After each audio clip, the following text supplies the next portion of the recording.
Hey guys, welcome in week 12 of the college football season. We'll head over to the Big 12, and boy, oh boy, what a battle we got going on here. How about TCU, the undefeated TCU, taking on Baylor, coming off a beatdown by Kansas State. And I mean, let's be reasonable here, Kevin Dolan. There is no good spot for TCU anymore on the schedule. There hasn't been a good spot actually in like the last month and a half. We keep waiting for this team to lose. They don't lose. Could this be the week at Baylor that their undefeated season comes to an end?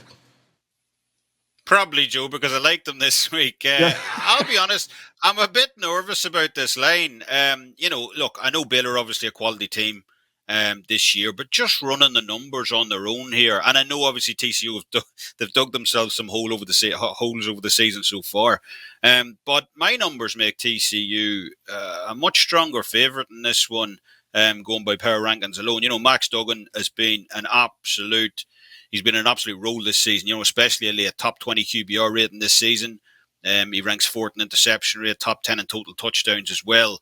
And, as I said, TCU just keeps, finding ways to rally back big in games. Obviously, that can't last forever. But until it does, cover the number, 8-1-1 ATS in the season, 4-0 on the road as well. So, it honestly seems like one of the squarest plays on the planet here. Sonny Dykes has done an absolutely monumental job with this program since taking over. Because look, TCU, they're averaging 6.6 yards per play on offense this season. Baylor have averaged just 5.2 over the last three starts. TCU, 8.6 yards per pass attempt through the air this year as well. Baylor, 6.0 over the last three starts. So, Baylor do have the marginally better defense heading into this game on Saturday. But, honestly, from a numbers perspective, it's negligible. I can barely pronounce that word, negligible.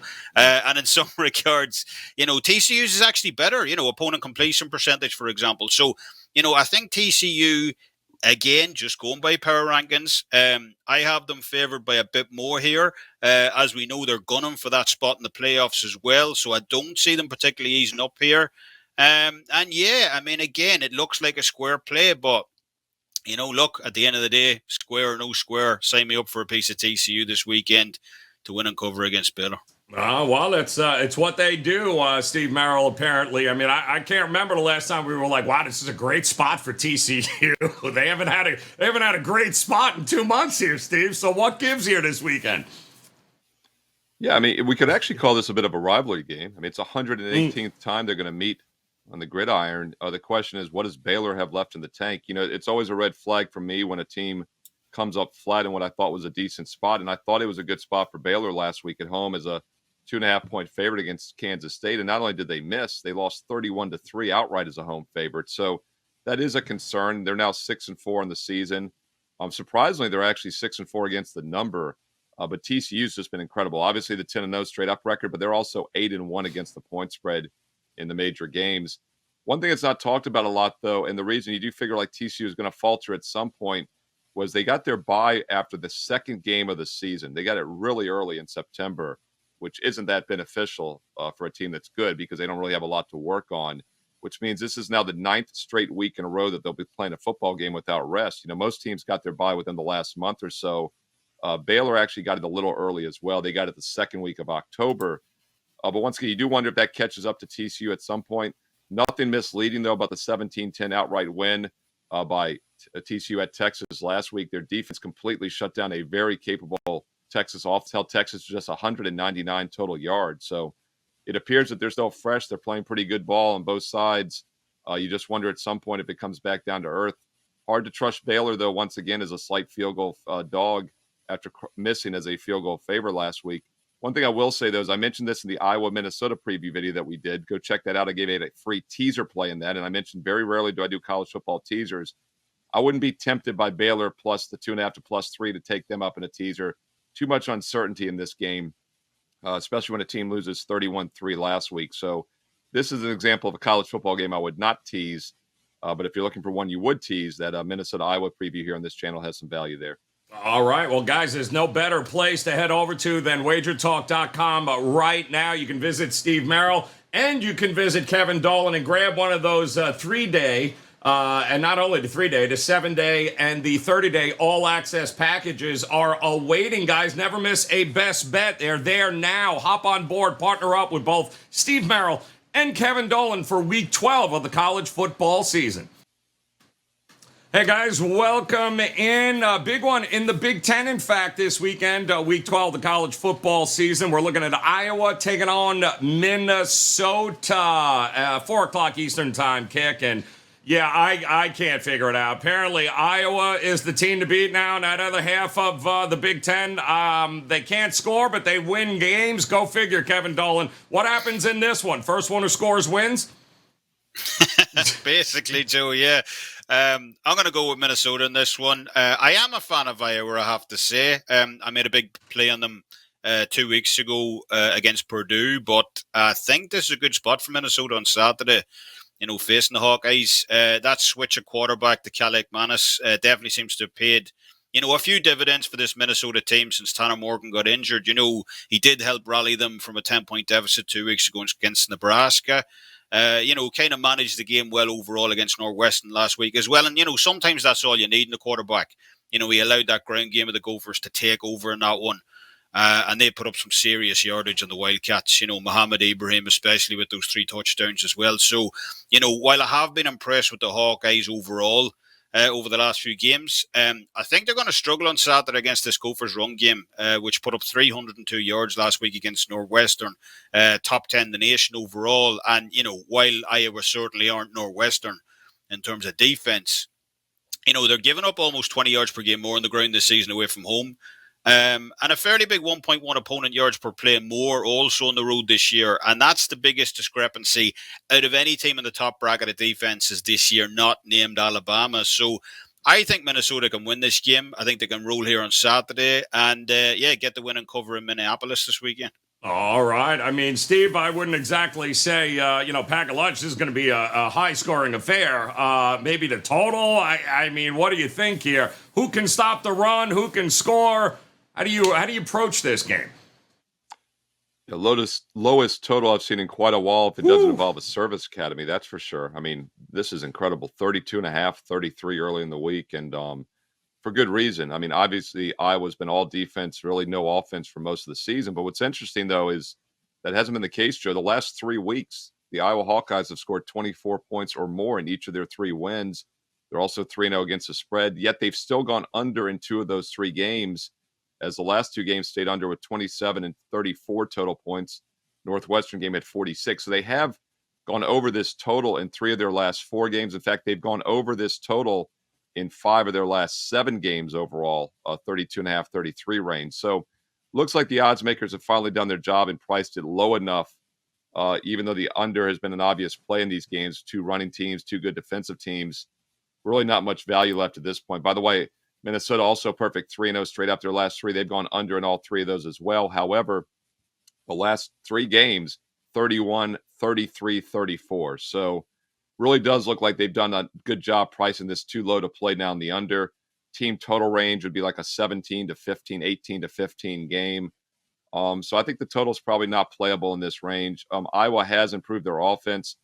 I'm going to do something a little different with this. Normally, I do not recommend college football teasers because the odds aren't accurate enough and the games are higher scoring than the NFL. NFL teasers, when you cross the key numbers 3 and 7, are a good play. But this is that rare example where I think you could actually play a college football teaser and take Iowa from plus 2.5 up to plus 8.5 because you're covering those key margins 3 and 7, which you always want to do. And then once again, it should be a fairly low scoring game with a total of 32.5. Would not recommend tying it up with another college football game. So you're going to want to look at the NFL card on Sunday, find another game in which you can get a teaser. Early in the week, the Bills are minus 8.5, get them down to 2.5 would be a good teaser. Also, the Raiders from 2.5 up to 8.5 against Denver. A little risky there, but then Minnesota also is a home dog, 1.5 up to 7.5. So there's a lot of good NFL teasers as always. I'm going to say the Iowa Hawkeyes from 2.5 up to 8.5 makes a rare, solid 6-point teaser in college football this week. Yeah, I tell you what, don't often do it, but I'm in full agreement with you there, Steve. Iowa, Minnesota should be a good one. And if you head over to wagertalk.com, visit Kevin Dolan's page as well as Steve Merrill's page. You can hop on one of those 3-day, 7-day, 30-day all-access packages, partner up with both Steve and Kevin here, and, never miss a best bet all week and weekend long. It is a great opportunity, guys, to make it a profitable Week 12 in college football. Visit them at wagertalk.com. Hey guys, welcome into Week 12 of the college football season, and we've got a great one brewing up in the Pac-12. Might have lost a little bit of juice after last weekend, but heck, we've got Oregon going to be taking on the Utes of Utah, 10:30 Eastern Time. That'll be the late kickoff slate there this weekend, and Kevin Dolan, I tell you, it would have been great if Oregon would have been able to pull off that victory against Washington. This game would have been, this had a lot of juice, but unfortunately, Bo Nix turned into a pumpkin again. So what do you think of this week? Yeah, well, it's funny you bring up last week's game. Well, obviously, you're going to do, in fairness. I said last week when we reviewed that Washington game that I didn't completely trust this Ducks defense. I gave out the Washington team total over in that game, 28.5 points is my selection.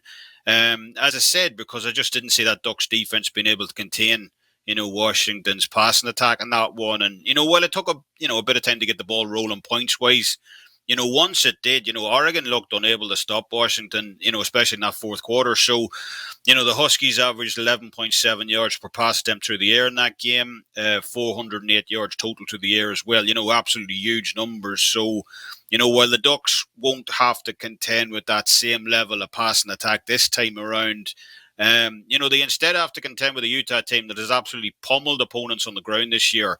They ranked top 20 in the nation overall. They put up 279 rushing yards against Stanford last week as well. And they've scored 40 points or more in 4 of the last 6 starts overall. So this is a real head-scratcher of a game from a side perspective for me. While I highlighted how good Utah have been over recent games, I certainly don't have any eagerness to step in front of an Oregon team in bounce-back mode here in Eugene either. So while Utah's defense has impressed me overall this season, I think 61.5 is a very doable number here. And if I had to make a selection in this game, I'd be looking towards the over here again between the Utes and the Ducks for Saturday. Yeah, I mean, letdowns, Steve. I mean, that's the Oregon Ducks. If they really controlled their own destiny, but now they don't anymore. And you got to wonder how deflated this team really is. Do you trust them here to bounce back against Utah? Yeah, I think that's the big question. Kevin said bounce back spot at home. I'm not sure it is a bounce back spot, though, after that second loss. And, I talked about this game in my college football top 25 video last Friday night heading into the weekend that Oregon still controlled their own destiny with a good shot to maybe make that Final Four. Although TCU holding on to that 4 spot and winning that game, upsetting Texas, maybe Oregon didn't control their own destiny because they still had to pass a few teams. But one thing is certain now, they are not going to be in that playoff Final Four. In fact, they're not even a top 10 team anymore. They fell out of the rankings pretty harsh. In fact, Utah is now ranked higher than Oregon heading into this game. And Utah is a team that we thought maybe had nothing to play for a few weeks ago as well. They get off to that opening season loss against Florida, which put a real damper on their title hopes as well. And then when they lost at UCLA back in early October, it was their second loss of the season. There was a lot of question, will they continue to play hard? They bounced back that following week at home with a win against USC, and they've now won 4 straight. Interesting enough, they've gone under 3 straight, 3 of their last 4 games, because they're actually playing really good defense. They've allowed 20 points or less in each of those last 3 games, but came against inferior opponents, Washington State, Arizona, Stanford, touchdown favorite or more in all 3 of those games, double-digit favorite in the last 2. So I do think this is a substantial step up in class, and I would agree with Kevin with the over. Not only do I think Utah can put some points up, they put up 87 points the last 2 games. But Oregon, if they do have a little bit of a hangover, which is definitely possible, I think that could show more on the defensive side of the ball, especially after a high-scoring back-and-forth 71-point game last week, 37-34 loss, of course, against Washington. And keep in mind, Oregon had 592 offensive yards in that game and still lost, gave up 522. I look for another high-scoring game this week, and it'll be even more so if Oregon comes in here a little flat defensively, which would be fully understandable. Yeah, no, it is. It should be a good one in the Pac-12, guys. You know, it's really good. If you head over to wagertalk.com right now, visit Kevin Dolan and Steve Merrill. And right now, grab one of those 3-day, 7-day, 30-day all-access packages. Now would be the time, guys. NFL, college football, NBA, NHL, you name it. Visit both over at wagertalk.com.